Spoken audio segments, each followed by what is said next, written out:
의견을 국회로 가져와가지고 수렴해가지고 거기에서 대화와 타협으로 해가지고 어떤 결론을 도출해야 되는데 오히려 거기에서 더 부추기는 측면들이 많았기 때문에 오늘 이와 같이 했고 오늘 벌써 인명피해가 나기 시작했고 이것이 이것으로 끝날 수 있을 것인지 오히려 이것이 얼마나 더 많은 피해로 갈지 그리고 이것이 우리 사회에서 합리적으로 대화와 토론을 통해 가지고 어떤 사회적인 문제를 해결하고 갈등을 해결하는 데에 엄청난 장애가 될 거라는 걸 제가 이야기하고자 합니다. 네. 근데 그 오늘 사망 사고 나고 뭐 다친 사람 얘기를 난 거를 정치인들한테 책임 물으면 안 돼요. 그거는 집회를 주최한 그 주최자들하고요. 그 집회에 참여해서 그렇게 경찰차를 탈취해서 들이받고 한 그 사람들이 책임져야 돼요. 네. 그리고 이 거리의 정치, 광장의 정치, 시민들이 직접 참여하는 의사표시 이런 거는 뭐 바람직하지 않은 거고 국회에서 모여서 오손도손 얘기해서 하는 거는 바람직하고 그거는 저는 그런 이분법은 맞지 않다고 보고요. 우리가 대의민주주의를 채택하고 있지만 그것이 직접민주주의를 배제하는 게 아니에요. 시민들은 헌법이 부여한 권리를 가지고 언제든지 광장에 나올 수 있고요. 정치인들은 당연히 광장에 나오는 시민들이 있으면 그 주장하는 바가 무엇이든 거기 가서 그걸 들어야 돼요. 그럴 의무가 있는 거예요. 그래야 대의민주주의가 작동을 하죠. 지금 정태호 의원님 그런 취지가 아니라는 건 제가 알지만 말씀 그대로 이렇게 듣다 보면 시민들이 길거리 나와서 막 의사표시하는 건 문제가 있는 비정상적 상황이고 국회에서 오손도손 머리 맞대고 뭘 해야 그 정상적인 상황처럼 이렇게 말씀하시는 거는 저는 아니라고 보는 거예요. 다른 나라 보십시오. 민주주의 오래 했는 나라들 다 이렇습니다. 알겠습니다. 이 과연 정치인들이 많은 논란을 가져올지 있지 않을까라는 걱정을 저는 한다는 겁니다. 그러니까 그런 검찰도 이게 기회인데요. 검찰에 대한 국민의 신뢰가 많이 떨어졌잖아요. 지난 시기에 여러 사건들 때문에. 근데 지금 현실 권력은 죽어 없어졌고 미래 권력은 아직 안 들어왔어요. 그런데 이 두 달의 과도기 동안에 그 황교안 총리의 내각이 관리를 하게 되는데 계속해서 그러면 총리 대통령 권한대행 총리도 박근혜 대통령이 임명한 사람, 법무부 장관, 검찰총장 다 대통령이 임명한 사람이에요. 그리고 우병우 수석이 민정수석하면서 검찰에 자기 사람 많이 심어놨어요. 그 검찰이 수사하는 거예요. 뭐가 두려우세요? 그러니까 저는 검찰이 지금 권력의 진공 상태에서 정치 권력의 공백 상태에서 수사를 하게 돼요. 검찰 스스로 생각할 거라고 봐요. 이 어려운 국면에서 어떤 원칙을 들고 어떤 태도로 이 사건에 임할 것인가 이걸 검찰이 결정하도록 해야 되고요. 그리고 그 결정을 어떻게 하느냐를 보고 우리가 검찰개혁에 대해서 국민들이 판단을 형성하고 다음 정부에서 대책을 만들게 될 거라고 봐요. 그래서 저는 이거는 검찰에 그냥 맡기자. 법무부 장관, 검찰총장 그리고 검찰특별수사본부 여기에서 알아서 하라는 거예요. 이거에 대해서 정당들이 정치권이 뭐 이게 바람직하다 저게 바람직하다 이렇게 말하는 그 자체가 우리 헌법의 기본 논리를 부정하는 거라고 저는 봐요. 예, 아주 오늘 정태호 의원이 와서 1대3으로 좀 연기하는 게 바람직하지 않느냐. 그리고 대통령이 새롭게 이미 이제 59일 후에는 정해질 때 그분의 제대로 된 지위를 받는 상황 하에서 이것이 이루어지는 것이 나는 맞다. 저는 그렇게 생각합니다. 그 정태호 의원님 제가 이 문제 말씀드리기 전에 하나 간단한 거 한번 여쭤볼게요.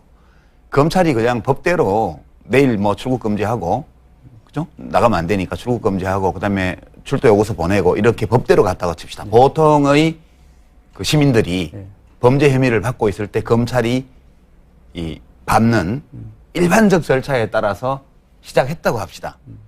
그러면 이제 조기 대선 치러야 되는데 2달 동안 수사가 계속 진행이 되겠죠. 그럴 때 그것이 어느 특정 당에 불리하거나 혹은 유리한 영향을 어떤 식으로 미칠 것이라고 예측할 수 있으세요? 좋은 지적입니다. 지금 당장 이제 문제가 되고 있는 뭐 출국 금지라든지. 아니, 그런 얘기가 아니고 그러니까 예측하시냐고요. 어느 쪽에 유리하거나 불리한 영향을 줄이라고 예측하시냐고요. 저는 충분히 있다고 생각합니다. 그거를 실제로 영향을 주든 안 주든 얼마든지 어느 쪽에서든 그걸 주장을 합니다. 주장 자체가 이것이 논쟁이 됩니다. 그러니까요. 예. 제가 드리는 말씀은 지금 이번 헌법재판소의 탄핵 결정이 우리에게 뭘 말해주고 있는가. 제일 중요한 점은 누구도 법 위에 서지 못한다는 거예요. 누구도 법 위에 있지 않다.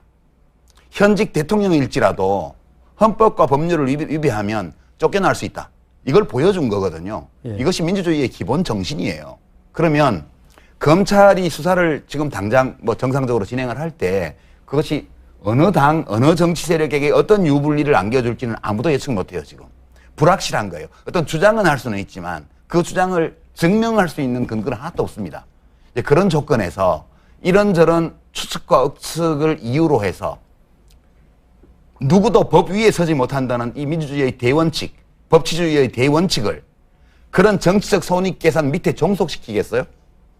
그래서 저는 그런 거예요. 검찰의 수사를 미루면 좋으냐, 지금 해야 되냐, 이런 논쟁 자체가 민주주의의 기본 원칙인 법 앞에서의 평등, 그리고 법치주의, 이 원칙보다 정치적 손익계산을 더 위에 놓기 때문에 나오는 얘기라는 거예요. 그런 얘기를 왜 하냐는 거예요. 네, 그건 검찰이 판단해서 할 일 아니에요? 유시민 작가님 말씀에 네. 그런 원론적인 이야기에 100% 동의합니다. 그 원론적인 게 아니에요. 그러니까 그런데 이것이 우리가 살아가는 원칙이에요. 예, 갖고 예. 그리고 또 이번 탄핵의 결과가 그거를 또 한번 다시 국민주권주의라는 것을 확인했다는 점에서 맞습니다.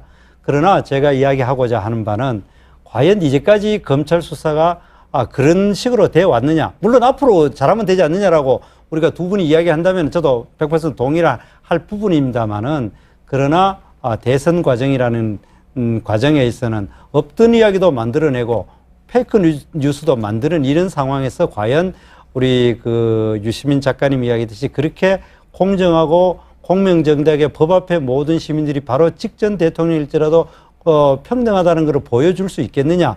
오히려 많은 논란을 가져올지 있지 않을까라는 걱정을 저는 한다는 겁니다. 그러니까 그런 검찰도 이게 기회인데요. 검찰에 대한 국민의 신뢰가 많이 떨어졌잖아요. 지난 시기에 여러 사건들 때문에. 네. 근데 지금 현실 권력은 죽어 없어졌고 네. 미래 권력은 아직 안 들어왔어요. 네. 그런데 이 두 달의 과도기 동안에 그 황교안 총리의 내각이 이제 관리를 하게 되는데 계속해서 그러면 총리 대통령 권한대행 총리도 박근혜 대통령이 임명한 사람, 법무부 장관, 검찰총장 다 대통령이 임명한 사람이에요. 그리고 우병우 수석이 민정수석하면서 검찰에 자기 사람 많이 심어놨어요. 그 검찰이 수사하는 거예요. 뭐가 두려우세요? 그러니까 저는 검찰이 지금 권력의 진공 상태에서 정치 권력의 공백 상태에서 수사를 하게 돼요. 검찰 스스로 생각할 거라고 봐요. 이 어려운 국면에서 어떤 원칙을 들고 어떤 태도로 이 사건에 임할 것인가. 이걸 검찰이 결정하도록 해야 되고요. 그리고 그 결정을 어떻게 하느냐를 보고 우리가 검찰 개혁에 대해서 국민들이 판단을 형성하고 다음 정부에서 대책을 만들게 될 거라고 봐요. 그래서 저는 이거는 검찰에 그냥 맡기자. 법무부 장관, 검찰총장, 그리고 검찰특별수사본부 여기에서 알아서 하라는 거예요. 이거에 대해서 정당들이, 정치권이 뭐 이게 바람직하다, 저게 바람직하다 이렇게 말하는 그 자체가 우리 헌법의 기본 논리를 부정하는 거라고 저는 봐요. 예, 아주 오늘 정태훈 의원님 와서 1대 3으로 이 개헌 문제에 대해서 지금 야당 유력 대선 주자 특히 문재인 후보 같은 경우 시간이 없다고 이야기하는데 저는 그래 생각하지 않습니다. 정말 이거는 제 사견인데 딱 헌법 조항 중에 2조항만 바꾸면 됩니다. 우리 국민들이 원하는 4년 중임제로 가자. 그리고 또 총리는 법률이 정하는 바에서 국회에서 뽑는다. 2개 조항만 바꾸면은 그거 바꾸는데 어렵지 않습니다. 그러면은 모든 문제가 다 해결됩니다. 알겠습니다. 그렇기 때문에 네, 이 문제에 대해서는 발언이 좀 길어지고 계신데요. 이쯤에서 정리해 주시죠. 예, 그래요. 개헌이 간단하게 가장 중요하다. 두 가장 가지 조항을 중요한 바꾸면 된다. 개헌이 네. 중요하다. 그리고 중요한 것은 대통령 권한에 관한 문제와 그리고 일을 할 수 있는 시스템을 갖춰주는 예. 이 두 가지가 알겠습니다. 중요하다는 걸 이야기하거든요. 알겠는데요. 네. 저는 오늘 정도원 박사님 말씀하신 거하고 검찰개혁의 방법 다 동의하지는 않지만 그 취지에 제가 공감해요. 여하튼 검사들이 모든 권력을 다 가지면 안 되고 검사도 잘못을 하면 그 처벌받을 수 있다는 생각을 늘 하면서 검사 일을 하도록 해줘야 된다고 보고요.